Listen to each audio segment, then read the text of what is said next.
오늘 말씀은 예레미야의 말씀 45장과 46장의 말씀 같이 보도록 하겠습니다. 구약 성경 1124쪽인데요. 예레미야 45장 또 46장의 말씀 함께 보겠습니다. 45장부터 봅니다. 함께 봅니다. 유다의 요시야 왕의 아들 여호야김 넷째 해에 네리야의 아들 바룩이 예레미야가 불러주는 대로 이 모든 말을 책에 기록하니라. 그때 선지자 예레미야가 그에게 말하여 이르되 바룩아, 이스라엘 하나님 여호와께서 네게 이같이 말씀하셨느니라. 네가 일찍이 말하기를 화로다, 여호와께서 나의 고통에 슬픔을 도하셨으니 나는 나의 탄식으로 피곤하여 평안을 찾지 못하는도다. 너는 그에게 이르라, 여호와께서 이와 같이 말씀하시기를 보라, 나는 내가 세운 것을 헐기도 하며 내가 심은 것을 뽑기도 하나니 온 땅에 그리하겠거늘 네가 너를 위하여 큰 일을 찾느냐? 그것을 찾지 말라. 보라, 내가 모든 육체의 재난을 내리리라. 그러나 네가 가는 모든 곳에서는 내가 너에게 네 생명을 노량물 주듯 하리라. 여호와의 말씀이니라. 이방 나라들에 대하여 선지자 예레미야에게 임한 여호와의 말씀이라. 애굽에 관한 것이라. 곧 유다의 요시야 왕의 아들 여호야김 넷째 해에 유브라데 강가 갈그미스에서 바벨론의 느부갓네살 왕에게 패한 애굽의 왕 바로 느고의 군대에 대한 말씀이라. 너희는 작은 방패와 큰 방패를 예비하고 나가서 싸우라. 너희 기병이여 말에 안장을 지워 타며 투구를 쓰고 나서며 창을 갈며 갑옷을 입으라. 여호와의 말씀이니라. 내가 본즉 그들이 놀라 물러가며 그들의 용사는 패하여 황급히 도망하며 뒤를 돌아보지 아니함은 어찌미냐. 두려움이 그들의 사방에 있음이로다. 발이 빠른 자도 도망하지 못하며 용사도 피하지 못하고 그들이 다 북쪽에서 유브라데 강가에 넘어지며 엎드러지는도다. 강의 물이 출렁임 같고 나일강이 불어남 같은 자가 누구냐? 애굽은 나일강이 불어남 같고 강물이 출렁임 같도다. 그가 이르되 내가 일어나 땅을 덮어 성읍들과 그 주민을 멸할 것이라. 말들아 달려라, 이 뱅거들아 정신없이 달려라. 용사여 나오라. 방패 잡은 구스 사람과 붓 사람과 활을 당기는 루림 사람이여 나올지니라 하거니와 주 만군의 여호와께서 그의 대적에게 원수 갚는 보복이리라. 칼이 배부르게 삼키며 그들의 피를 넘치도록 마시리니 주 만군의 여호와께서 북쪽 유브라데 강가에서 희생 제물을 받으실 것임이로다. 처녀 딸 애굽이여 길르앗을 올라가서 유황을 취하라. 내가 치료를 많이 받아도 효력이 없어 낫지 못하리라. 내 수치가 나라들에 들렸고 내 부르짖음은 땅에 가득하였나니 용사가 용사에게 걸려 넘어져 둘이 함께 엎드려졌음이라. 바벨론의 느부갓네살 왕이 와서 애굽 땅을 칠 일에 대하여 선지자 예레미야에게 이르신 여호와의 말씀이라. 너희는 애굽에 선포하며 믹돌과 놉과 다바네스에 선포하여 말하기를 너희는 굳건히 서서 준비하라. 내 사방이 칼에 삼키웠느니라. 너희 장사들이 쓰러지면 어찌함이냐? 그들이 서지 못하면 여호와께서 그들을 몰아내신 까닭이니라. 그가 많은 사람을 넘어지게 하시며 사람이 사람 위에 엎드러지며 이르되 일어나라. 우리가 포악한 칼을 피하여 우리 민족에게로 우리가 고향으로 돌아가자 하도다. 그들이 그곳에서 부르짖기를 애굽의 바로 왕이 망하였도다. 그가 기회를 놓쳤도다. 만군의 여호와라. 일컬는 왕이 이르시되 나의 삶으로 맹세하노니 그가 과연 산들 중에 다볼같이 해변의 갈멜같이 오리라. 애굽에 사는 딸이여, 너는 너를 위하여 포로의 짐을 꾸리라. 노비 황무하며 불이 타서 주민이 없을 것임이라. 애굽은 심히 아름다운 암송아지 일지라도 북으로부터 쇠파리 떼가 줄 곧 오리라. 또 그 중에 고용꾼은 살찐 송아지 같아서 돌이켜 함께 도망하고 서지 못하였나니 재난의 날이 이르렀고 벌 받는 때가 왔음이라. 애굽의 소리가 뱀의 소리 같으리니 이는 그들의 군대가 벌목하는 자같이 도끼를 가지고 올 것임이라.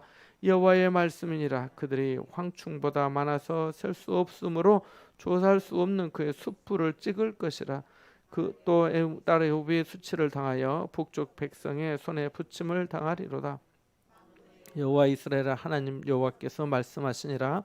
보라, 내가 너의 암몬과 바로와 애굽과 애굽 신들과 왕들 곧 바로와 및 그를 의지하는 자들을 벌할 것이라. 내가 그들의 생명을 노리는 자의 손 곧 바벨론의 느부갓네살 왕의 손과 그 종들의 손에 넘기리라. 그럴지라도 그 후에는 그 땅이 이전같이 사람 살 곳이 되리라. 여호와의 말씀이니라. 내 종 야곱아, 두려워하지 말라. 이스라엘아, 놀라지 말라. 보라, 내가 너를 먼 곳에서 구원하며 내 자손을 포로된 땅에서 구원하리니 야곱이 돌아와서 평안하며 걱정 없이 살게 될 것이라. 그를 두렵게 할 자 없으리라. 여호와의 말씀이니라. 내 종이 야곱아, 내가 너와 함께 있나니 두려워하지 말라. 내가 너를 흩었던 그 나라들은 다 멸할지라도 너는 사라지지 아니하리라. 내가 너를 법도대로 징계할 것이요 결코 무죄한 자로 여기지 아니하리라 하시니라. 아멘. 본문의 말씀은 좀 과거에 거슬러 간 그런 내용의 말씀입니다. 그래서 45장 1절 말씀에 보면 요시야 왕 여호야김 넷째 해에 바룩에게 하나님께서 예레미야 선지자를 통해 주시는 말씀으로 45장이 시작되고 있습니다. 이 바룩이라고 하는 사람은 당시 서기관이었습니다.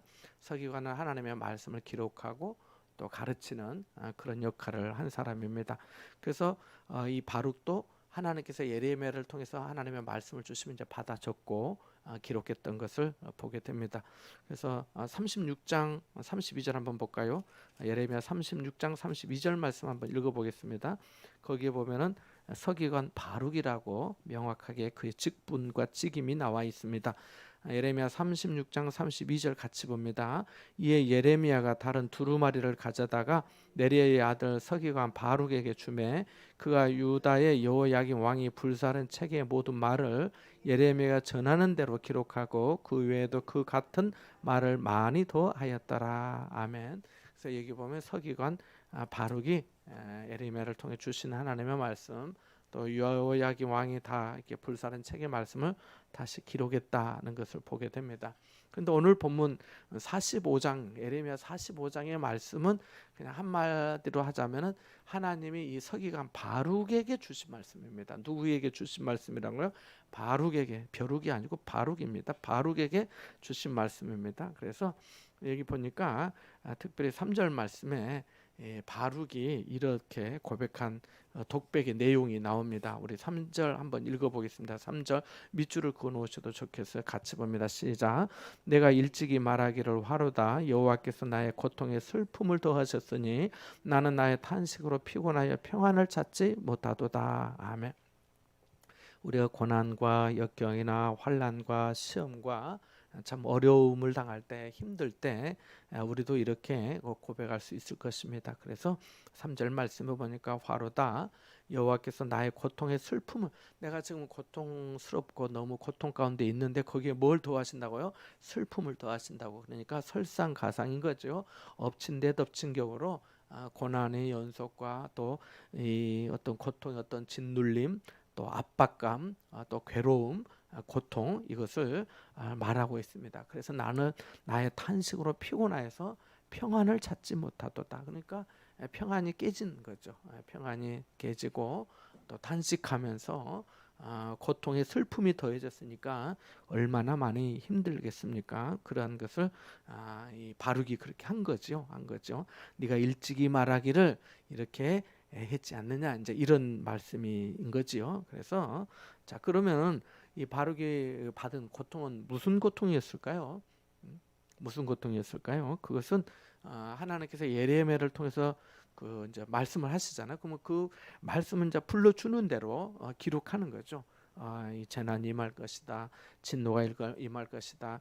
또 칼과 또 기근과 전염병으로 이 땅이 황무하게 될 것이다. 그건 계속 받아 적는 거예요. 받아 적는 거예요. 받아 적으면서 하나님의 말씀을 통해서 받는 이 하나님께서 주신 이 메시지의 어떤 그 무거움, 이 엄중함, 이것이 이 자기 마음에 눌리게 되는 거죠. 그래서 그 고통을 호소한 것입니다. 그러니까 이 평안과 안식이 사라지고 기진하여서 쓰러질 정도가 된 것이죠. 그래서 나는 나의 탄식으로 피곤하였다. 이렇게 아주 권고해서 우리가 진이 다 빠진다, 기진맥진한다 이렇게 표현도 말하기도 하는 것처럼 바로 그런 어떤 상태다 이렇게 생각을 하면 될 것 같습니다.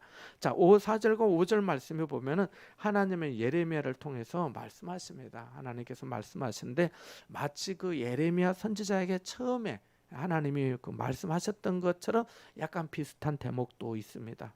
그것은 바로 하나님께서 예레미야에게 내가 세우기도 하고 헐기도 하고 이런 말씀을 하셨는데 여기도 마찬가지예요. 그래서 4절 말씀에 보면은 내가 세운 것을 헐기도 하고 내가 심은 것을 뽑기도 하나니, 그러니까 하나님은 심은 것을 뽑기도 하시고 세운 것을 헐기도 하시고 헌 것을 다시 세우기도 하시고 뽑은 것을 다시 심기도 하시고, 이것이 바로 하나님의 주권입니다. 뭐라고요? 하나님의 주권입니다.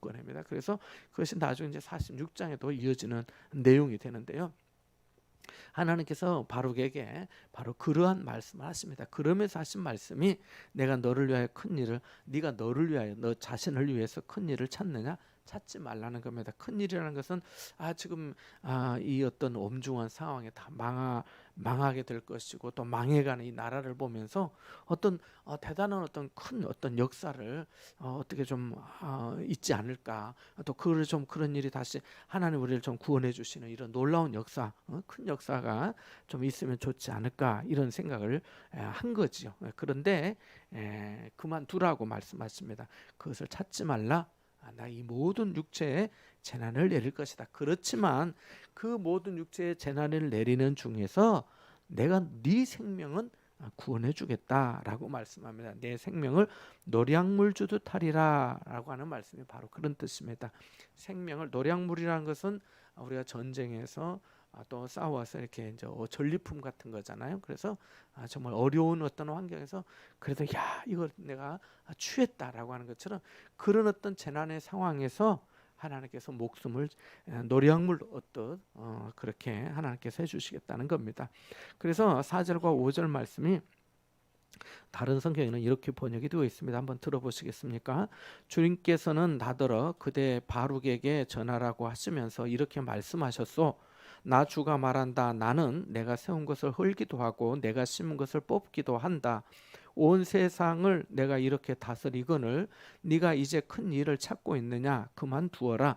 이제 내가 모든 사람에게 재앙을 내릴 터인데 너만은 내가 보호하여 네가 어디로 가든지 너의 목숨만은 건져주겠다. 나 주의 말이다. 이렇게 말씀합니다. 그래서 이미 하나님의 심판이 확정이 되었으니까 다른 큰 일을 찾으려고 하지 말라고 하시면서 이 심판 중에서 바룩의 생명만큼은 보호하시겠다라고 하시는 말씀입니다. 자, 이어지는 말씀이 46장부터 이제 예레미야가 52장까지 있는데요.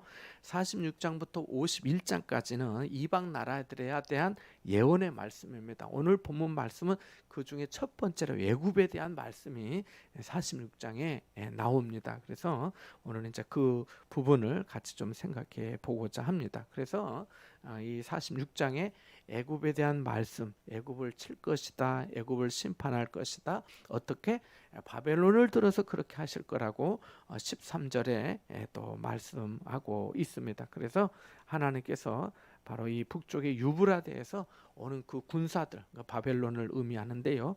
바로 그렇게 하나님께서 애굽 땅을 그렇게 치실 것이다라고 말씀합니다. 그리고 이 46장 끝부분에 가면 27절과 28절 마지막 두 절에 가면은 그렇지만 이스라엘은 내가 구원하겠다 이렇게 하시는 말씀으로 46장이 마무리가 됩니다.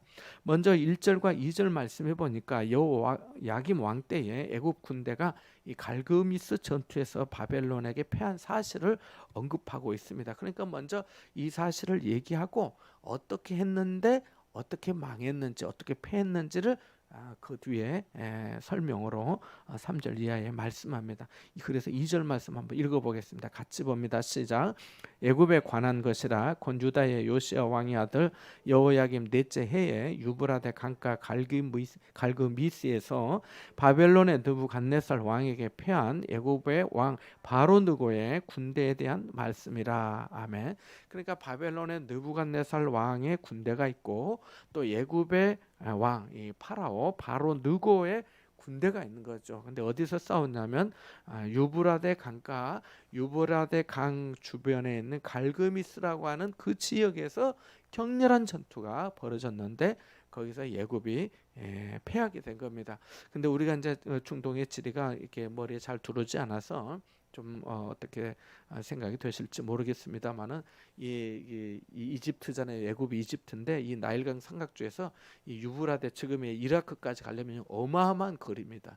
근데 거기까지 이 애굽의 군대가 원정 싸움을 간 거예요. 저 멀리 지금 여기서 저 만주까지 군대가 갔다 생각하면 됩니다. 아마 그보다 더 멀 수 있겠는데 실제로는 아무튼 그렇게 먼 곳까지 가서 싸운.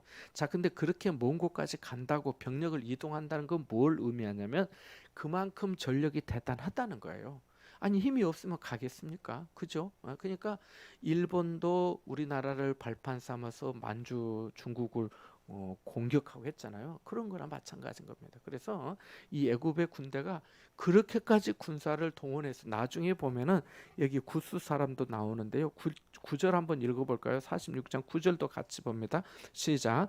달려라 말들아 달려라 병거들아 정신없이 달려라 용사여 나오라 방패 잡은 구스 사람과 붓 사람과 활을 당기는 루딤 사람이여 나올지니라 하거니와. 여기에 구스 사람 에디오피아 사람을 말하고 있습니다. 그 다음에 또 붓 사람은 아프리카 리비아를 말하고 있고 또 여기 루딤 사람은 리디아에 이렇게 활을 가졌다고 하잖아요. 그 궁사들이죠. 궁사, 활 쏘는 군인들, 궁사들. 그러니까 이런 어떤 사람들까지 다 병력을 동원하고 갔던 것이고 9절 말씀해 보면 말들아 달려라 병거들아 정신없이 달려라라고 말합니다. 그러니까 병거를 이끄는 말 이거를 뭐라고 하죠? 전차라고 하죠. 전차. 영화 배너에 전차 나오잖아요. 그죠? 전차 경기 바로 그런 겁니다. 그러니까 전차까지 다 동원하고 지금으로 하면은 최신의 무기다 그렇게 생각해 볼 수가 있습니다. 그래서 말이 이끄는 그 전차와 또 궁사들과 또 여기 뭐 에티오피아 사람들 또 말씀드린 리비아의 아프리카 이런 사람들까지 다 동원해 가지고 싹 한 겁니다. 그런데 다친 거예요. 다친 거예요. 그렇게 생각을 하시면 됩니다. 그래서 그 전까지 근데 이제 이 애굽에 대해서 먼저 이방 나라 중에 먼저 다른 바벨론도 있고 또 다른 나라들도 있는데 왜 애굽을 먼저 말씀하셨을까 이렇게 생각해 보면은 우리가 지금도 그렇지만 이집트에 가면 그 고대로부터 이집트의 어떤 그 문명과 또 문화의 발달을 우리가 볼 수 있는데요.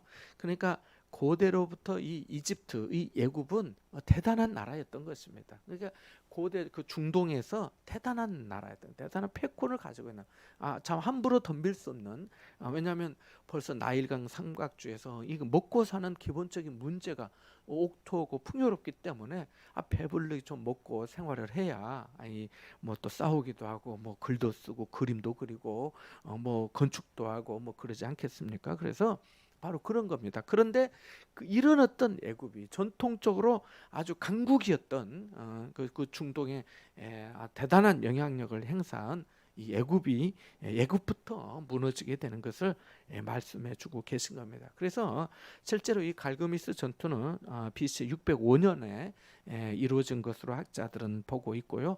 아까 말씀드린 대로 그 유브라데 강의 그 한 주변 도시에서 그 갈그미스라고 하는 곳에서 전쟁이 이루어지는데 그것도 이 이집트가 아수르라고 하는 나라를 왜냐하면 이제 이 바벨론이라는 나라가 이게 새로 생기면서 막 치고 올라오는 듯하니까 초장에 그냥 딱 눌러서 어떻게 해야 되겠다 하면서 이 아수르를 도우면서 같이 간 거거든요. 그런데 이 다 망하게 된 겁니다. 패전하고 만 겁니다. 그래서 이스라엘 백성들에게 이 말씀을 성경을 통해 해주시고 있는 내용은 이스라엘 백성들이 하나님을 의지하기보다는 세상 권력의 최고의 상징인 애굽을 의지하려 했기 때문에 바로 하나님께서 너희들이 의지하려고 하고 의지한다고 생각하고 도움이 될 거라고 생각하는 그것부터 하나님께서 단절시키는 것이지요. 그래서 이때 이집트, 애굽이 바벨론에 이제 패하고 난 다음부터 그 영향력을 급속히 영향력이 떨어지게 됩니다. 그래서 그런 것들을 좀 이렇게 생각을 하면 좋을 것 같습니다. 그래서 자, 3절 이후에 말씀드린 대로 이 애굽의 이제 군사력에 대해서 쭉 내용이 나오는데요. 3절 보면 작은 방패, 큰 방패, 예비하곤. 방패는 누가 쓸까요? 보통은 보병들이 있습니다. 보병 이렇게 삼국지나 이게 뭐 드라마 이렇게 보면 보병들이 다 이렇게 로마 군인들도 마찬가지로 작은 방패, 큰 방패 가지고 다 나갑니다. 그 다음에 4절 말씀 기병이 있습니다. 말의 안장을 채우는 거죠. 아까도 말씀드린 전차 부대도 있고 기병들은 이제 뭐 보병도 창을 쓰기도 하지만 기병도 마찬가지 창을 쓰기도 하고 또 칼을 쓰기도 하고 또 활을 쏘기도 하고 그렇게 합니다. 그래서 창을 갈고 투구를 쓰고 갑옷을 입고 이렇게 기병이 나옵니다. 자, 그런데 기가 막힌 일이 생기게 됩니다. 5절 말씀 같이 봅니다. 시작. 여호와의 말씀이니라 내가 본즉 그들이 놀라 물러가며 그들의 용사는 패하여 황급히 도망하며 뒤를 돌아보지 아니함은 어찌미냐 두려움이 그들의 사방에 있음이로다. 아멘.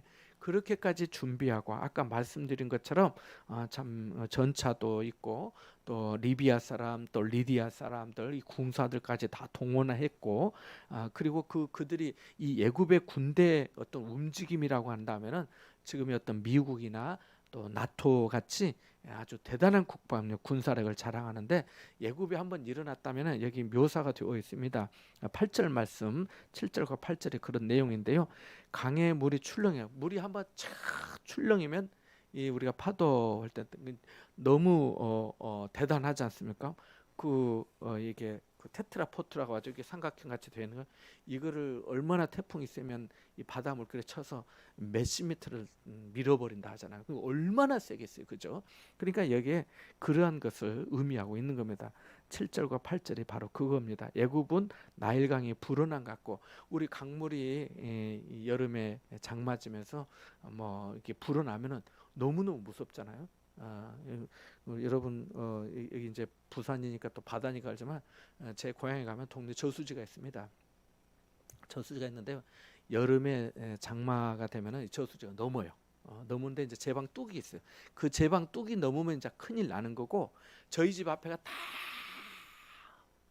모내기 해놓은 논이 다 잠깁니다.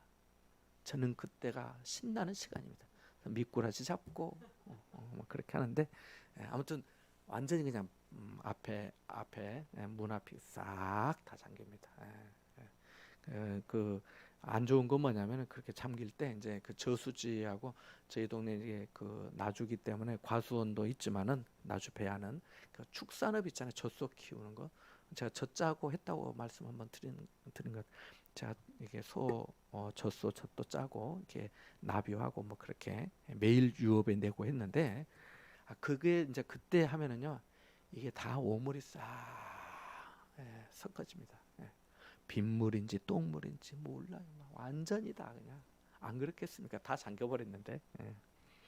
그래. 아무튼 그런 거예요. 그러니까 여기에 애굽의 어떤 군사력, 애굽의 어떤 능력, 그 애굽의 어떤 뭐랄까 위대함이랄까요? 그거를 표현하고 있는 거예요. 나일강이 불어남 같고 강물이 출렁임 같도다. 그러면서 하는 말이 애굽이 하는 말이 묘사하는 거예요. 내가 일어나 땅을 덮어 성읍들과 그 주민을 멸할 것이다. 내가 한번 일어나면 싹 엎드러지는 거야. 다 망하는 거야. 이런 뜻입니다. 그런데 망한 거예요. 5절 말씀 읽어봤지만은 그들의 용사들이 다 놀라서 황급히 도망하며 뒤를 돌아보지도 아니하고 도망갑니다. 뒤를 돌아보지 아니하면 어찌미냐. 뒤도 안 돌아보고 도망간다는 거예요.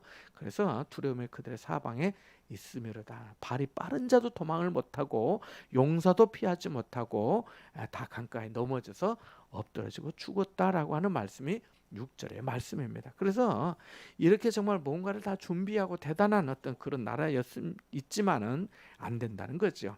그러니까 그들이 싸워서 내가 일어나 그 땅을 덮고 성읍들과 주민을 멸할 것이라고 이렇게 호언장담하지만은 오히려 그날은 하나님에게 보복을 받는 당하는 날이 될 거다고 된다고 10절에 말씀합니다. 같이 한번 읽어보겠습니다. 10절과 11절입니다. 시작. 그날은 주 만군의 여호와께서 그의 대적에게 원수 갚는 보복일이라 칼이 배부르게 삼키며 그들의 피를 넘치도록 마시리니 주 만군의 여호와께서 북쪽 유브라데 강가에서 희생 제물을 받으실 것이미로다. 처녀 딸 예굽이여 길르앗으로 올라가서 유향을 취하라. 내가 치료를 많이 받아도 효력이 없어 낫지 못하리라. 아멘. 그러니까 치명상이라는 게 낫지 못하는 게 치료를 많이 하면 좀 회복이 되고 건강이 좀 좋아져야 되는데 안 될 거라는 게 안 될 거라는 거예요. 되지 못한다는 겁니다. 그래서 바로 그렇게 말씀하고 있습니다. 그래서 하나님께서 오히려 그들을 마치 희생제물, 제사로 받으시는 것처럼 희생제물이라고 하면은 그것은 희생의 제사는 짐승을 잡아서 하나님께 드리는 거거든요. 근데 짐승을 잡는다고 하는 이 표현에는 짐승을 죽인다는 거예요. 그래야 돼요. 아니 뭐 살아 움직이는 것을 잡아서 소 잡아 드리는 막 소가 막 으아 뭐 하면서 막 이렇게 뛰어다니면 어떻게 되겠어요? 제사가 막 염소가 막 뛰어다니면 어떻게 되겠어요? 안 되잖아요. 그래서 다 죽이면 피가 흘리게 돼요. 피가 흘리게 되고 각을 떠서 하나님께 번제로 이렇게 드리고도 했거든요. 그래서 바로 그러한 겁니다. 그날은 바로 애굽이 바로 그렇게 희생 제물이 되어서 하나님 앞에 드려진 바 될 거다라고까지 말씀하시는 겁니다. 그래서 너희들의 수치가 많은 사람들에게 들려지게 될 것이고 용사가 용사에게 걸려서 둘이 함께 다 엎드러질 것이다 라고 12절에 그렇게 말씀합니다. 그러니까 제국의 어떤 역사와 그 군사력과 그 능력이나 뭐 무리 출렁임 같고 뭐가 어떻다고 해도 아무것도 되지 못할 거라고 하시는 말씀입니다. 자, 그래서 이렇게 하나님께서 말씀하신 13절에서 17절 사이에 보면은 예레미야를 통해서 바벨론의 침략에 대한 그 예굽이 임박한 재앙을 이제 준비하라고. 자, 지금 이제 패했고, 패하고 난 다음에 이제 바벨론이 계속해서 진격이 옵니다. 그래서 아마 저 북쪽, 그다음에 예루살렘도 함락하고, 그다음에 지금의 그 이집트까지 그냥 완전히 그냥 파죽지세로 계속해서 이제 공격해 올 때 너희들이 준비해라 바로 그러한 것입니다. 자, 그래서 13절 이후의 말씀이 그런 뜻입니다. 14절 말씀 한번 읽어보겠습니다. 14절 15절 같이 봅니다. 시작. 너희는 예굽에 선포하며 믹돌과 넙과 다바네스에 선포하여 말하기를 너희는 굳건히 서서 준비하라. 네 사방이 칼에 삼키었느니라. 너희 장사들이 쓰러지면 어찌함이냐. 그들이 서지 못하면 여호와께서 그들을 몰아내신 까닭이니라. 아멘. 그러니까 지금 바벨론에서 주변 나라들이 지금 함락되고 있고 너희도 올 텐데 지금 여기 다바네스, 믹돌, 로브 여기는 지금 누가 살고 있냐면 이제 이스라엘 백성들이 여기 와서 거주하고 있는 것인 거예요. 그러니까 바로 유대인들이 살고 있는 곳인데 그들에게도 말하는 거예요. 지금 애굽에 가면 안전하고 살 수 있을 거라고 생각하고 왔는데 거기서 정착하고 살아가는데 지금 너희들 굳건히 서서 준비해 봐라. 지금 사방이 칼에 다 삼켜졌다. 너희의 장사들이 아니 싸우고 능력이 있으면 괜찮아야 되는데 서야 되는데 서지 못하고 쓰러진 까닭이 뭐냐? 하나님이 몰아내신 까닭이다 라고 하는 말씀입니다. 그래서 그가 많은 사람을 넘어지게 하시고 사람이 엎드러지며 이렇게 쭉 하는 말씀. 그래서 이제 그렇게 당하니까 우리가 우리 민족에게로 우리 고향으로 돌아가자라고 하지만 거기서 정말 도망가는 소수의 사람만 살 것이고 그들이 스스로 말을 합니다. 17절 말씀해 보니까 그곳에서 그들이 부르짖기를 애굽의 바로 왕이 망하였도다. 바로 왕은 안 망할 줄 알았어. 세상은 안 망할 줄 알았어. 내가 의지하는 것은 나의 정말 의지가 되고 도움이 될 줄 알았어요. 되어줄 줄 알았어요. 그것만 있으면 될 줄 알았어요. 그런데 그게 안 된다는 거죠. 그 기회를 놓쳤도다. 하나님께서 몰아내시니까, 하나님께서 대적하시니까, 하나님께서 복수하고 보복하시니까 당해낼 수가 없는 거지요. 그래서 하나님께서 18절 이후에 또 말씀하시는 겁니다. 거기 18절 말씀 한번 읽어보겠습니다. 시작. 만군의 여호와라 일컫는 왕이 이르시되 나의 삶으로 맹세하노니 그와 과연 산들 중에 다볼같이 해변의 갈멜같이 오리라. 아멘. 그러니까 하나님께서 그렇게 오시는데 이 바벨론을 들어서 쓰시는 것으로 오신다는 거죠. 여기는 이제 비유인데 하나님께서 그 오심을 말하는데 매우 위험 있고 능력 있음을 말합니다. 우리가 지금 확 들어오지는 않지만은 이 산들 중에 다볼 같은 이 다볼산은 조금 설명이 쉽지 않고 해변에 갈멜같이 오리라 이렇게 말씀하는데 여러분 혹시 그 이 바닷가 해변 쪽에 해변이 이렇게 있으면 해변 쪽에서는 보통 되게 그 산들이 해변에 가까이 있는 산들은 좀 완만하거든요. 근데 해변에 가까이 있는 산들 중에 아주 이렇게 솟아 있는 혹시 산을 본 적 있는지 모르겠어요. 제가 그런 경우를 어디서 했냐면은 그 전에 우리 안장로님, 신장로님 그 교회 도와주는 사량도라고 거기 갔더니 그 한 400m 정도 아니 그 섬에 그렇게 높은 산이 있더라고요. 아주 높이 솟아있어요. 그래서 거기 이제 등반하러도 사람들 많이 오고도 한다고 들었는데 바로 그러한 의미인 거예요. 해변의 갈멜 같은 갈멜산 아시죠? 갈멜산 엘리야가 기도했던 그 갈멜산. 그래서 지중해 연안에서 이 갈멜산이 있는데 갈멜산이 높은 거예요. 갑자기 높아요. 완만하게 있는 어떤 지형에서 산이 아니라 상당히 높은. 그래서 바로 그것을 말씀하고 있는 겁니다. 그래서 해변의 갈멜같이 정말 이게 우리가 갑자기 큰 산이 나타나서 압도된 그런 거와 마찬가지고 하나님께서 그렇게 오시니까 꼼짝없이 압도당하는 그러한 것을 이렇게 묘사하고 있는 것입니다. 그래서 하나님께서 이렇게 하시겠다고 바벨론을 그렇게 세우셔서 쓰시겠다고 하시는 말씀입니다.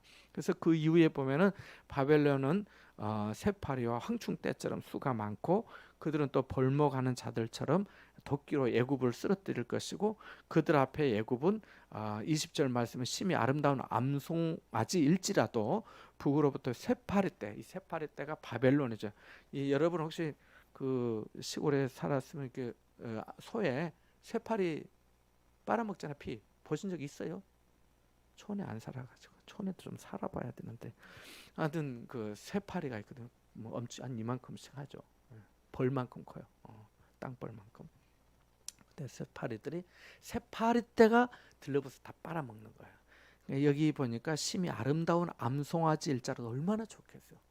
근데 거기에 새파리떼가 들러붙어 있다면 그건 뭐 하겠어요? 아무 의미가 없는 거죠. 바로 그런 뜻을 말씀해 주고 있습니다.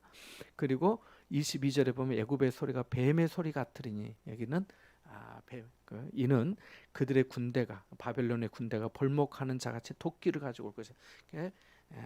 뱀이 도끼를 가지고 달려드는 그 뱀꾼들에게 도망가는 것처럼 그것을 뜻하고 있는 거예요. 그러니까 뱀이 소리내서 도망가는 거죠. 벌목한 도끼 들고 벌목한 사람들 숲에 숨어 있어야 되는데 그게 다 벌거벗어지면 드러나잖아요. 그러니까 뱀처럼 그렇게 도망가게 될 거다라고 하는 말씀을 그렇게 해주고 있습니다. 그래서 23절 말씀에 보면은 이 바벨론의 군대가 얼마나 많든지 황충보다 많아서 셀 수가 없고 조사할 수 없는 그의 수풀을 찍을 것이다 라고까지 말씀합니다. 그래서 결국은 애굽이 수치를 당하게 되고 망하게 될 것이다 라고 말씀하고 또 망하게 되는데 이들만 망한 것이 아니고 25절 말씀에 보면은 그들이 섬겼던 노예 아몬신 바로와 애굽과 애굽의 신들과 왕들 그들이 의지하는 것들 그러니까 이 우상과 우상을 의지하는 모든 자들이 다 벌을 받아서 심판을 당하게 될 것이다 라고 말씀합니다. 그렇지만 이후에는 또 사람이 살만한 곳이 될 것이고 말씀드린 대로 27절 8절에 자기 백성 이스라엘은 하나님께서 구원하신다고 말씀합니다. 27절과 28절 한 번 더 읽어보겠습니다. 같이 봅니다. 시작. 내 종 야곱아 두려워하지 말라. 이스라엘아 놀라지 말라. 보라 내가 너를 먼 곳에서 구원하며 내 자손을 포로된 땅에서 구원하리니 야곱이 돌아와서 평안하며 걱정 없이 살게 될 것이라. 그를 두렵게 할 자 없으리라. 여호와의 말씀이니라. 내 종 야곱아, 내가 너와 함께 있나니 두려워하지 말라. 내가 너를 흩었던 그 나라들은 다 멸할지라도 너는 사라지지 아니하리라. 내가 너를 법도대로 징계할 것이요 결코 무죄한 자로 여기지 아니하리라 하시니라. 아멘. 그러니까 요점은 이거죠. 다 심판받고 망하게 될 것인데 이스라엘 백성들만큼은 내가 구원해 주시겠다는 거예요. 근데 구원해 주시니까 그들의 잘못도 아무 잘못이 없는 것처럼 그렇게 하지는 않으시고 28절 끝부분에 있는 것처럼 내가 너를 법도대로 징계할 것이다. 사랑하는 자에게 징계하시고 책망하시고 훈계하시는 것처럼 결코 무죄한 자로 아무 죄가 없는 자로 여기지는 않을 것이다. 그들이 불순종했죠. 우상을 섬겼죠. 완고했죠. 고집부렸죠. 반역했죠. 선지자들을 대적하고 죽이려고 했죠. 하나님의 말씀을 멸시했죠. 너무너무 셀 수 없죠. 그러니까 항상 우리가 내가 하나님께 이렇게 하나님이 나한테 이렇게 하신가, 내가 죄값 받았나 보다. 우리 따라서 한번 해볼까요? 하나님의 징계는 좋아하는 말은 아니지만 모두 다 하나님의 징계는 우리의 죄값보다 적어요. 우리의 죄값보다 뭐하다고요? 적습니다. 우리의 죄가 크지 하나님의 책망이나 징계는 크지 않아요. 하나님의 그의 자비예요. 만약에 죄를 죄값대로 한다면 나만 할 사람은 아무도 없는 거예요. 그잖아요. 하나님께서 바로 그러한 말씀이에요. 그래서 다른 성경에는 이 말씀이 이렇게 번역이 되어 있어요. 1절 끝부 28절 28절 끝부분에만 보면은 내가 벌을 주긴 하겠지만 심하게 주지는 않겠다, 이렇게 말씀이 되어 있기도 해요. 다른 성경에는. 그래서 벌을 주시긴 주시되 심하게 주지는 않겠다 하는 말씀입니다. 세 가지 메시지만 좀 정리하고 마칠까 합니다. 첫 번째는 말씀을 받고 말씀을 쓰고, 말씀을 받는다는 것은 듣기도 하겠죠. 말씀을 받고 말씀을 쓰며 말씀으로 사는 자를 하나님이 위로하신다는 것입니다. 우리가 아까 45장에서 서기관 누구가 나왔죠?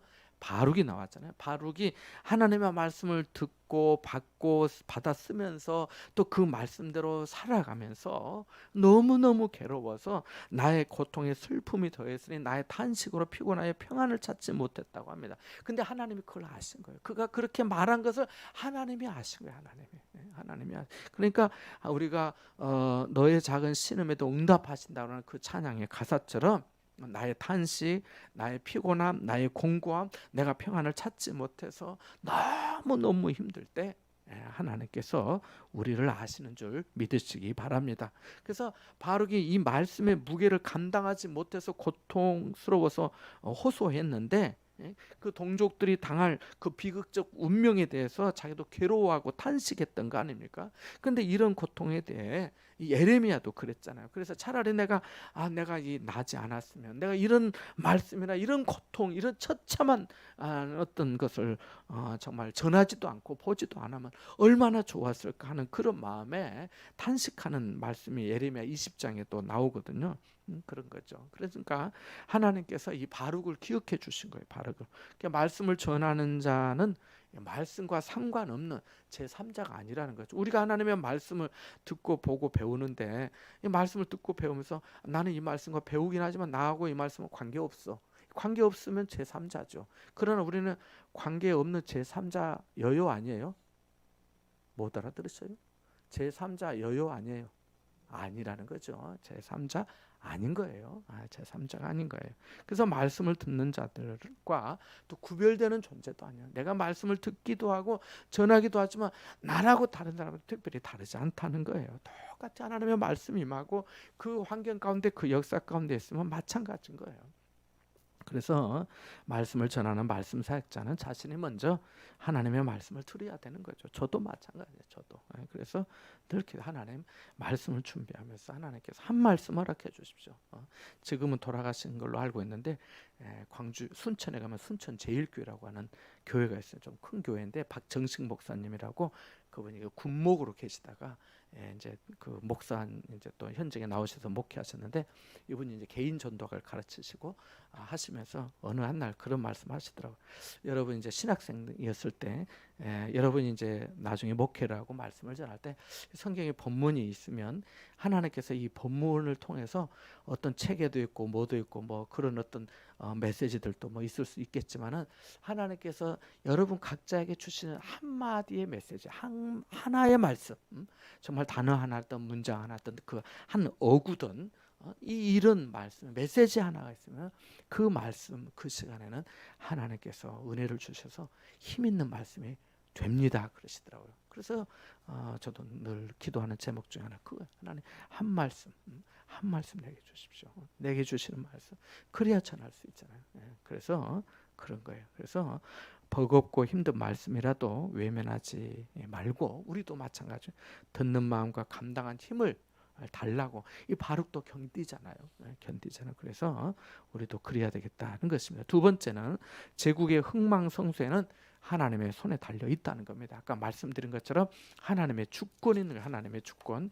하나님께서 하시는 내가 세운 것을 헐기도 하고 심은 것을 뽑기도 하고 아니 하나님이 심었다고 하나님이 뽑으신다는 거예요. 하나님 뽑으시. 그러니까 하나님께서 그렇게 온 땅에 그리하겠다. 온 땅이 그리하겠다고 하나님이 온 땅에 그리하시는 어디만이 아니라 애굽만이 아니라 유대 땅만이 아니라 바벨론에도 아수르에도 애굽 땅에도 모든 땅에 그리하겠다는 것을 말씀하고 계시는 겁니다. 그래서 애굽은 있는 힘을 다하고 전략 자산을 총동원하여서 바벨론과 싸웠지만은 그 기고만장한 애굽이 바벨론에게 패하고 말잖아요. 수치와 조롱거리가 되고 만 거예요. 하나님이 교만한 자를 대적하시고 물리치시기 때문입니다. 그래서 그의 허상을 낱낱이 보여주시는 거죠. 그래 그렇게 자랑하고 그렇게 하더니 그렇게 목에 힘주더니 그래 이제 어때라고 하는 거죠. 지금도 그럴 수 있겠어라고 하시는 거죠. 이제 안 되는 거죠. 안 되는 거죠. 그래서 마찬가지입니다. 우리가 싸움을 위해서 준비할 것을 뭐 다 하고 뭐 세상적인 어떤 방편을 다 구하는데 거기에 전력을 할 것이 아니라 전심으로 하나님을 찾는 것이 사는 길인 줄 믿습니다. 그 생명과 구원의 길이니까요. 마지막 세 번째는 하나님은 우리를 소망의 항구로 인도해 주십니다. 27절, 28절, 46장에 우리가 하나님께서 내가 죄 없다 하지는 않겠지만은 법대로 하긴 하겠지만은 구원하겠다고 하셨잖아요. 평안하게 하나님께서 나중에 해주시다 살게 해주신다고 한 거죠. 호세아 2장 15절에 보면 이렇게 말씀합니다. 거기서 비로소 그의 포도원을 그에게 주고 아골 골짜기로 소망의 문을 삼아 주리니 그가 거기서 응대하기를 어렸을 때와 애굽 땅에서 올라오던 날과 같이 하리라라고 말씀합니다. 이 아골 골짜 아골이라는 것은 괴로움의 골짜기 괴로움의 골짜기 거기에 누가 죽임을 당했죠? 아간이 그랬습니다. 아간이 돌에 그 다 여리고성 함락할 때 자기가 취했다가 아골 골짜기에서 그렇게 그래서 아골 골짜기라 이름하여 괴로움의 골짜기예요. 근데 이 괴로움의 골짜기를 소망의 문으로 삼아 주시겠다라고 말씀하고 있어요. 그러니까 호세아서에 보면 그 호세아의 아내가 되는 고멜이 당하고 또 집 나가고 또 데려오고 또 자식 낳고 막 그래 하잖아요. 그런데 그때 이 고멜을 타이르고 말로 위로하면서 다시 가정을 이루고 또 은혜를 베풀겠다고 하시면서 하신 말씀이 금방 읽어드린 그 말씀이에요. 그때 거기서 비로소 그의 포도원 다에게 그 포도원도 주고 또 아골 골짜기를 소망의 문을 또 삼아 주고 거기서 응대하기를 어렸을 때 그렇게 저렇게 살지 않던 그렇게 아주 순수하고 예뻤을 때 그런 거를 말하는 거예요. 그런 애굽 땅에서 올라오던 이스라엘 백성들이 애굽에서 구원받아서 출애굽할 때 바로 그때와 같이 그렇게 하나님께서 생각해 주시고 유해 주시겠다라고 하는 말씀입니다. 그래서 하나님께서 우리를 소망의 항구로 인도해 주시는 거죠. 로마서 5장 4절도 잘 아시겠지만은 인내는 연단은 소망을 이루는 줄 알미로다라고 말씀하고 또 이어지는 말씀에도 우리가 소망이 우리를 부끄럽게 하지 아니하면 우리에게 주신 성령으로 말미암아 하나님의 사랑이 우리 마음에 부음바 됨이니라고 또 말씀합니다. 시편 107편 30절에는 이렇게도 말씀해요. 그들이 평온함으로 말미암아 기뻐하는 중에 여호와께서 그들이 바라는 항구로 인도하시는도다라고 말씀합니다. 그래서 그 소망의 항구로 하나님 인도해 주신다는 겁니다. 우리가 지금 우리의 처한 상황이 어렵고 또 어떤 어려움의 단계인지 회복의 단계인지 어떻든 간에 하나님이 결국 우리를 평안으로 인도해 주실 줄 믿으시기 바랍니다. 그래서 소망 가운데 좀 더 인내하며 또 이 시간을 통해 이런 어떤 지금의 시간들을 통해서 내 믿음과 인격이 다듬어지기를 기도해야겠습니다. 연단이 잘 되면요, 그만큼 주님께서 쓰시기에 좋지 않겠어요, 그죠? 연단이 잘 되면 오늘 제가 이렇게 집에서 한 번씩 이렇게 칼을 갈고 하는데 잘 갈아지는 칼은 이게 쓰기에 좋습니다. 물론 또 위험할 때도 있지만은 그런 거예요. 우리의 믿음과 인격이 잘 연단이 되고 다듬어지면 그만큼 더 주님이 쓰시기에 좋은 그런 은혜의 그릇이 될 줄 믿습니다.